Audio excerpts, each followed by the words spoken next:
like, oh, the Hoover Dam and area around it.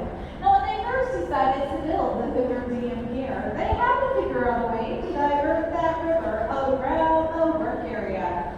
So they built some 4 diversion tunnels, 2 of them on the Arizona side and 2 of them on the Nevada side. Now, each one of these diversion tunnels were 50 feet in diameter and around 4,000 feet in length from beginning to end. It took a total of 2 years to blast these tunnels into completion using dynamite.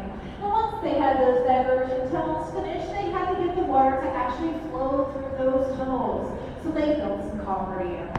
We had an upper coffer dam, its purpose to keep the river from flowing into the work area and to push that water